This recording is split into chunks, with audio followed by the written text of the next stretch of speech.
जो संत अपने भक्ति के मार्ग को भूलकर तंत्र विद्या में पड़ जाते हैं और लोगों के ऊपर तंत्र विद्या करने लगते हैं या पैसों का लालच करते हैं, तो क्या आपने कभी सोचा है उन संतों के साथ मरने के बाद उनकी क्या गति होती है? वो कौन सी योनि को प्राप्त होते हैं या उनका भजन उन्हें बचा लेता है? मन में बार बार यही सवाल आता है ना। आज आपके इस सवाल का जवाब लेकर आई हूं।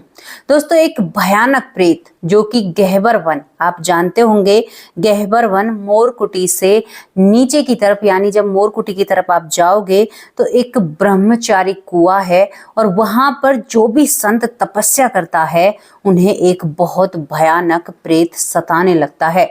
प्रेत उनके सामने ऐसे आकर खड़ा हो जाता है और उसके शरीर से दुर्गंध आती हुई रहती है और वो संतों को बहुत ज्यादा सताता है। जो भी वहां पर पूजा पाठ करता है उसकी टांग खींचने में, उसे परेशान करने में उस प्रेत ने कोई कसर नहीं छोड़ी थी। लेकिन ये प्रेत कौन था? क्या हुआ था इसके साथ जो इतनी पवित्र भूमि पर भी ये प्रेत बनकर घूम रहा था? कोई ऐसा प्रेत तो होगा नहीं, आम इंसान जैसा। शायद इसके साथ बीते हुए समय में कुछ हुआ हो, इसने कुछ किया हो, या ये कोई संत था। कभी कभी ये भगवा रंग के वस्त्रों में संत रूपी प्रेत दिखाई देता था, लेकिन लोगों को ये परेशान बहुत करता है, संतों को। दोस्तों, यहाँ पर इसका किस तरह से उद्धार हुआ और उन संतों के साथ क्या होता है जो अपने कर्तव्य से बेईमानी करते हैं या अपने कार्य से पीछे हटते हैं या अपने कामों को सही तरीके से नहीं करते हैं। माला भजनी थी, तंत्र मंत्र नहीं सीखना था। पहली बात आपको बता दूं, तंत्र जो होता है, काला जादू, मंत्र, ये सारी क्रियाएं सत्य होती हैं, लेकिन ये उसी का सब कुछ बिगाड़ सकती हैं जिसका समय खराब है या इसकी जिंदगी में ये चीजें आने वाली हैं। आप भक्ति करोगे, भगवत आश्रय में रहोगे, भगवान का नाम लोगे तो आपका कोई भी कुछ नहीं बिगाड़ सकता। आपको इस घटना के बारे में जानना है तो हमारे साथ आपको बरसाने चलना होगा। दोस्तों, बरसाने में आपको हमारे साथ चलना होगा और बरसाने में एक संत रहते हैं जिनका नाम श्री मन्नी शरण जी था। मन्नी शरण जी इन संत का नाम होता है। निमाड़ा, ये एक कहते हैं ना कि एक संस्था है निमाड़ा नाम की, जैसे संतों की योग पीठ होती है, इस तरह से उस निमाड़ा योग पीठ से ये आते हैं। और दोस्तों, इनका नाम माननी संत होता है। माननी संत भगवान का नाम जपा करते थे, बहुत अच्छा जीवन व्यापित कर रहे थे, पूजा पाठ, भक्ति भाव, भगवान की आचरण, भगवान की सेवा में अपना वक्त दे रहे थे। लेकिन फिर ये तंत्र विद्या की तरफ अपना रुझान करते हैं। बरसाने में रहते हुए ये तंत्र विद्या को सीखते हैं। तंत्र विद्या को सीखते सीखते ये इतने निपुण तंत्र विद्या में होते हैं कि अब ये लोगों के ऊपर तंत्र मंत्र करने लगे थे, यानी मारण क्रिया, यानी एक कहते हैं कि जिसमें रोग क्रिया होती है वो भी तंत्र विद्या ही होती है। इंसान के शरीर में इतने रोग आ जाते हैं कि वो समझ ही नहीं पाता मेरे साथ क्या हुआ है। अब इन्हें इन चीजों का अभिमान होने लगा था। तंत्र मंत्र को ये गलत दिशा में ले जाने लगते हैं। कैसे गलत दिशा में ले जाने लगते हैं?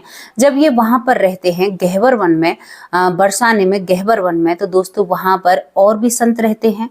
अगर कोई संत इनसे ऊंची आवाज में बात करता तो ये उनके ऊपर तंत्र क्रिया करते थे और तंत्र क्रिया करने के बाद उस संत की बुरी हालात हो जाते थे, वो बीमार हो जाते थे और बहुत जोर से उनकी तबीयत बिगड़ जाया करती थी। गुस्सा 7वें आसमान में, ऊपर से भाई मुझे तंत्र मंत्र आता है।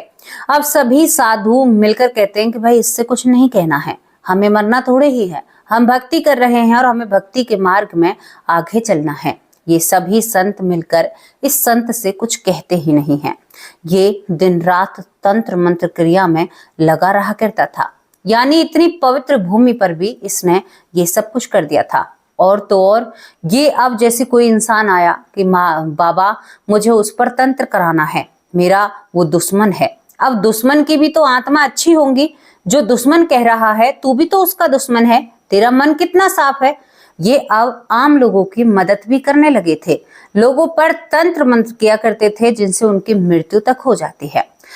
दोस्तों, इसी तरह से ये अपनी सिद्धियों में निपुण होते जा रहे थे। आसपास इनका नाम बनने लगता है। गहबर वन में रहा करते थे। इसी तरह से ये धीरे धीरे आगे बढ़ते हैं। लेकिन जिनके ऊपर तंत्र कर रहे थे, बिल्कुल भी एक बार भी अपनी चिंतन में ये नहीं किया कि वो भी तो आम लोग हैं, उनके साथ मैं ऐसा कैसे कर सकता हूँ। हाँ ठीक है, दुश्मनी ये थोड़ा ही है कि तुम इस तरह से पीठ पीछे वार करोगे, लेकिन ये नहीं मानते हैं। जो ये बाबा होते हैं, यानी माननी बाबा, श्री माननी बाबा शरण जी, बिल्कुल भी किसी की बात को नहीं मानते हैं। कुछ संतों ने कहा भी था, तुम गलत कर रहे हो, तुम भगवान के पार्षद हो और तुम ऐसा काम करोगे तो ये बातें तुम्हें उल्टी पड़ जाएंगी। लेकिन कहाँ मानने थे ये बाबा। अब दोस्तों, ये तंत्र क्रिया में रात भर जाने क्या क्या किया करते थे। अब रात भर वो जो तंत्र होता है, इन्हीं के सर पर बैठ जाता है। बैठने के बाद इनका दिमाग इस तरह से भ्रष्ट होता है कि आप लोगों ने सुना होगा कि जो मोर कुठी है, गहवर वन जो है, वहां पर ब्रह्मचारी नाम का कुआं है और उस कुआं पर खड़े होकर कुआं के अंदर ये संत छलांग लगा देते हैं। यानी इनका तंत्र इनके ऊपर ही भारी पड़ जाता है। कोई बात नहीं, कुएं में गिरने के बाद मृत्यु तो निश्चित है। संतों ने निकाल कर इसका अंतिम संस्कार किया, बड़े सम्मान पूर्वक किया। सब बात करते हैं, चर्चा करते हैं, भाई बड़ा गुस्से वाला था, किसी को भी छोड़ता नहीं था, इसका गुस्सा तो 7वें आसमान पर बैठा रहा करता। इसी तरह से सब कुछ चलता रहता है। अब यहाँ पर 12 दिन भी नहीं बीतते हैं, वहां आसपास जितने भी लोग रहते हैं, यानी जितने भी संत रहते हैं, सभी को यहाँ पर ये जो जहाँ पर माननी शरण जी महाराज थे, ये सभी को दिखाई देने लगते हैं। कभी रोते हुए नजर आते हैं, कभी कुछ सिद्धियों को पढ़ रहे हैं। यानी ये मृत्यु के पश्चात बहुत बड़े यानी भयानक प्रेत बन चुके थे। और प्रेत भी इतने बड़े कि रात को कोई संत बैठकर भजन कर रहा है तो इतनी सामर्थ्य थी इसके अंदर कि भजन करते हुए संत को ये कष्ट दे सकते थे। क्योंकि माला तो इन्होंने फेरी थी, उनका भी प्रताप इनके ऊपर आना था। तभी तो कहते हैं कि एक तांत्रिक की जब मृत्यु होती है तो वो बहुत बड़ा कहते हैं कि बहुत ही बड़ा प्रेत बनता है। लेकिन यहाँ पर एक संत तांत्रिक बना था, गलत रास्ते पर चला था। अब इसने संतों को परेशान करना शुरू कर दिया था, आम जनता को भी परेशान शुरू करना कर दिया था। और इनका शरीर ऐसे टपकता है, यानी इनकी प्रेती रूपी काया ऐसे लगती है मानो टपक रही हो, कोड यानी टपक रहा हो और शरीर में इनको दर्द हो रहा हो। दुर्गंध दूर से ही महसूस हो जाया करती थी कि वो बाबा आ रहे हैं, वो प्रेत बाबा आ रहे हैं। आसपास आतंक इतना बढ़ जाता है कि ये किसी को पूजा पाठ करने ही नहीं देते हैं, किसी को भी भक्ति नहीं करने देते। बड़ी समस्या की बात, किससे क्या कहें भैया, अब क्या होगा। सभी संतों में ये चर्चा चलती है कि संत से कैसे छुटकारा पाए। कभी हंसने लगता है, कभी रोने लगता है, मुझे आजादी चाहिए, मुझे यहाँ से निकालो, मैं बड़ा घमंडी था, मेरा घमंड चूर चूर हो गया। जब ये सब संत, क्योंकि संतों की जो सद्भावना है ना, वो हर किसी में नहीं मिलेगी आपको, इनको बड़ा दुख होता है तो एक संत ही, और कैसे तड़प रहे हैं, कैसे बिल्ला रहे हैं, हमें इनकी मदद करनी चाहिए। गहवर वन में जितने भी संत होते हैं सभी इकट्ठा होते हैं। इकट्ठा होने के बाद यहाँ पर ये गिरिराज वाले बाबा के पास जाते हैं, जो मतलब कि बहुत बड़े यहाँ पर कहते हैं कि गिरिराज वाले बाबा, उनसे जाकर सलाह मशवरा करते हैं कि भाई हमारे वहाँ पर एक संत थे, निमाड़ा पीठ से आते थे, उन्होंने इस तरह से तंत्र विद्या की और अपने आप को इस दुनिया से दूर भेज दिया, लेकिन अब वो तड़प रहे हैं और संतों को वहाँ पर रहने नहीं दे रहे हैं। ये बात आपको कैसी लग रही है? ये बात सच्ची है और सच्ची घटना है ये। आप वहां पर उस कुआं को भी जाकर देख सकते हैं और उस मोर कुटी जो आपने शायद देख रखी होगी। दोस्तों, यही सब कुछ चर्चा वहां पर करते हैं। अब जो यहाँ पर गिरिराजी वाले बाबा हैं, वो कहते हैं कि भाई तुम्हें गणेश दास जी के पास जाना होगा। वो बहुत बड़े भागवत कथा करते हैं और वही इस चीज को काट सकते हैं, बाकी किसी में इतनी सामर्थ्य नहीं है। अब दोस्तों, यहाँ पर ये सभी लोग इकट्ठा होकर फिर दोबारा से वहीं पर आ जाते हैं जहाँ पर अपनी तपस्या कर रहे थे। अब यहाँ पर आज फिर वो बाबा एक भयानक रूप लेकर, जो संत थे जिसने कुएं में गिरकर अपने आप को इस दुनिया से दूर भेजा था, उनकी काया टपक रही है और अच्छी जैसे 4-5 लोग एक साथ में हंसे ना, ऐसे वो हंस रहे हैं। हंसते हुए वे एक संत के पास जाते हैं और उनके सामने हाथ जोड़कर खड़े हो जाते हैं। तुम बहुत अच्छे हो, मैं ये कर्म नहीं निभा पाया, जिस कर्म को आप निभा रहे हो, जिस कर्तव्य को आप निभा रहे हो, मैं ये नहीं निभा पाया। मैं तुच्छ प्राणी हूं, मेरे अंदर वो सामर्थ्य नहीं रही, मैंने एक संत की मर्यादा को नहीं समझा। मैं बहुत दुखी हूं, मैं बहुत परेशान हूं। तुम जल्द से जल्द इस गणेश दास जी के साथ जाओ, क्योंकि तुम जब गिरिराज जी बाबा के पास गए थे तो मैं तुम्हारे साथ गया था। यानी वो चाहते हैं कि मैं इस काया से या इस माया रूपी शरीर से मुक्त हो सकूं। वो वहां पर परेशान थे और वो अपने आप में शर्मिंदा भी थे कि मैंने एक संत होते हुए कितनी बड़ी गलती की है, कितना बड़ा गुनाह किया है। मैंने उन बेकसूर लोगों के साथ किया है, उसकी सजा मुझे मिल रही है, दर दर भटक रहा हूं। ये रोता है, बाबा मुझे बड़ी प्यास लगती है। ये वही बाबा था, एक दिन इस पर तंत्र क्रिया की गई थी, लेकिन ये बाबा बड़े सिद्ध होते हैं, वहीं पर रहते थे ये भी भैया अपनी कुटिया बनाकर। तो इन्होंने फिर भी इस बात का मलाल नहीं किया। अगर ऐसा एक गृहस्थ आश्रम वाले के साथ हो जाए ना, तो घर को सर पर उठा लेगा और कहेगा नहीं भाई मुझे तो बदला चाहिए। लेकिन संतों की यही महिमा होती है, जो आपका ज्यादा से ज्यादा बुरा करते हैं ना, संत उसी का अच्छा करना चाहते हैं। भाई मैं चाहता हूं मेरा कोई बुरा करे और मैं उसका अच्छा करूं। वो अपने आप के शरीर के इस मैल को, इस कहते हैं कि कर्म रूपी मैल को धोना चाहते हैं। जो गलत कर्म रूपी मैल है ना, इन्हें वो संत धोना चाहते हैं और इसी तरह से उनकी आत्मा की शुद्धि होती है।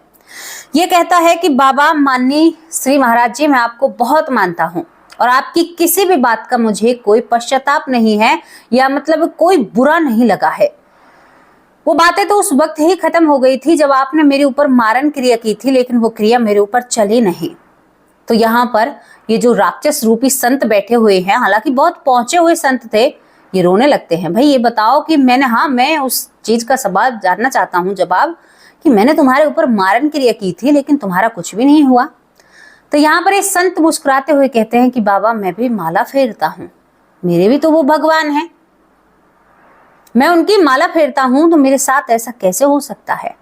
और आप कितने भी बड़े प्रेत हैं, आप मुझे अब भी नहीं मार सकते, ये आपके बस की बात नहीं है, आप मुझे मार ही नहीं सकते। ये जो प्रेत हैं सामने बैठे हुए हैं, ये कहते हैं कि ऐसा क्यों? वो कहते हैं कि मैं भी तो भगवान का पार्षद हूं, मैंने भी नाम जप किया है, क्या मुझे नाम जप का श्रेय नहीं मिलेगा? मैं उस भगवान के अधीन हूं, वो जैसा करेंगे मैं ऐसे रहूंगा, कोई मेरा बाल भी बांका नहीं कर सकता उनके सिवा, उनकी मर्जी होगी तो आपके हाथों से मरना होगा। यहाँ पर ये प्रेत कहता है, जो संत प्रेत होते हैं, कि आज मुझे सीखने को मिला है। मैंने जो गलत दिशाएं पकड़ी थी, अब तक मैं अब भी खोया हुआ था, लेकिन आपकी इन 4 बातों से मेरे दिमाग में एक बात आई। जो संत रूपी होते हैं, कभी भी माया, काया, लोभ, पैसा, धन और यहाँ पर मोह माया, इन चीजों से संतों को दूरी बनाकर रहनी चाहिए। इस बात को सुनते ही यहाँ पर जो ये बाबा होते हैं, जो गिरिराज जी बाबा के पास गए थे, वो कहते हैं कि बाबा आप चिंता मत कीजिए, आपका उद्धार तो मैं कराकर ही रहूंगा। मैं क्या, श्री हरि कराकर रहेंगे, हमारी लाडली जी कराकर रहेंगे। दोस्तों यहाँ पर ये प्रेत कहता है कि अब तो मैं जा रहा हूँ कुएं के अंदर, लेकिन कल जल्द से जल्द यहाँ पर तुम भागवत का काम शुरू कराओ, मैं नहीं जा सकता। कैसे अपने आप को देखो, ये उस तपस्या का ही फल है, वरना भूत कितने लोग बने डोल रहे हैं, क्या उनके साथ कभी ऐसा हुआ है? ये तपस्या का फल है। मरने के बाद भी उनको मौका दिया जा रहा है कि आप अपने आप को सुधार सकते हैं, आपको यहाँ से भेजा जा सकता है, आप जो यहाँ पर भटक रहे हैं। दोस्तों यहाँ पर दूसरा दिन होता है, दूसरे दिन गणेश दास जी के पास जाया जाता है और उनसे एक बहुत बड़ी भागवत का आयोजन कराया जाता है गहवर वन में। और वहां पर बायकायदा जो ये संत होते हैं, श्री माननी शरण जी, इनको बायकायदा स्मरण कर कर बुलाया जाता है और 7 दिन का साप्ताहिक इनको सुनाया जाता है। 7वें दिन कहते हैं कि गहवर वन में जो यहाँ पर साप्ताहिक भागवत चल रही थी, बांस उसमें फटता है, यानी उन्हें मुक्ति मिलती है। बड़े मुस्कुराते हुए यहाँ से जाते हैं, कहते हैं कि हमारे कर्म ही हमें एक उच्च कोटि का इंसान बनाते हैं और कर्म ही हमें उच्च कोटि से नीच कोटि का इंसान बनाकर छोड़ देते हैं। धड़ाम से पड़ोगे जमीन पर, उठने तक का भी वक्त नहीं मिलेगा। मौका नहीं मिलेगा कि अपने आप को सुधार ले या कर ले। ये तो पूजा पाठ और भक्ति और साधना की कृपा थी उन संत के ऊपर जो उन्हें मौका दिया गया। भगवान इतने निर्दयी नहीं है, वो आपसे 100 गुना ज्यादा दयालु हैं। आपके हजारों पाप माफ कर कर आपको सीने से लगाते हैं आपके परमपिता। क्या वो आपका बुरा चाहेंगे? जो भी हमारी जिंदगी में बुरा होता है ना, हमारे बीते कर्मों की वजह से होता है। हाँ, हम कहते हैं कि भगवान आप मेरे साथ इतना बुरा क्यों कर रहे हो, मुझसे क्या गलती हो गई है, लेकिन हमने बीते कर्म को देखा नहीं देखा ना। मुझे क्या पता मैं इतनी बीमार रहती हूँ, मुझे क्या पता मैं पिछले जन्म में क्या कर आई हूँ, भाई मैं नहीं कह सकती। और इस जन्म में भी इतने पैरों से हाथों से काम करते हैं, जमीन पर काम करते हैं, कितने जीवों की मृत्यु हो जाती है। जब हमें ज्ञान नहीं था, मैं तो बार बार अपनी वीडियो पर कह देती हूँ, मुझे बिल्कुल भी शर्मिंदगी और मतलब ये नहीं है कि एक झिझक में अपनी चीज को छुपाऊं। मैंने बचपन में बहुत ज्यादा बिच्छू नहीं होते हैं, बहुत ज्यादा मारे थे बिच्छू। और ये क्या होते हैं, कई पैर जिनके होते हैं, कान खिजूरा शायद उनको बोलते हैं, कातिर भी बोलते हैं। भाई क्या करे, उस समय समझ नहीं थी, ज्ञान नहीं था। अब ज्ञान आया है तो बड़ा अफसोस और दुख होता है, लेकिन ये पाप तो मेरे हाथों से बना है। अब वो जाने इसका मुझे क्या देंगे, ये तो मुझे भुगत नहीं होगा। मैं तो सोच लेती हूँ पिछले जन्म में नहीं तो इस जन्म में हुआ, क्योंकि मैं बहुत बीमार रहती हूँ, बहुत ही ज्यादा मेरी तबीयत खराब रहती है, बहुत ज्यादा। तो मैं हमेशा सोचती हूँ कि मेरे कर्म और मेरे कर्म हैं भैया। ये बताओ, चाहे कोई सांप है या बिच्छू है, कोई भी है, तो उन्हें अपना शरीर प्रिय लगता है। मैं और मेरे मामा की लड़की बहुत छोटे थे और आप समझते होंगे गांव में उपले जो बनाते हैं, हमने बनाए हैं अपने हाथों से। तो भैया उपले हम उलट रहे थे, यानी उनको उठा रहे थे, तो उनके नीचे अब कीड़े मकोड़े तो रहते ही हैं। तो हमारे वहाँ पुराना घर था हमारा चूने का, तो वो घर फोड़कर हमारे पिताजी ने वहां पर गिर दिया था जहां पर उपले बनाते हैं। अब वो जो चूना था, चूने के अंदर बहुत सारे बिच्छू उत्पन्न हो जाते हैं। कीड़ा है, जमीन का है, मिट्टी से पैदा हुआ है, मिट्टी में ही मिल जाएगा। अब हमें एक दिन क्या सूझी, दिन के वक्त पता नहीं दिमाग में क्या आया, हम गए वहां पर। कोई काम न धाम, मम्मी करती थी काम, हमारी माता जी करती थी, लेकिन सर पे सवार था ना हमारा कर्म बिगड़ना। हम एक एक उपले को उठाएं और उन बिच्छू को मार दें, ये हमारा पाप था।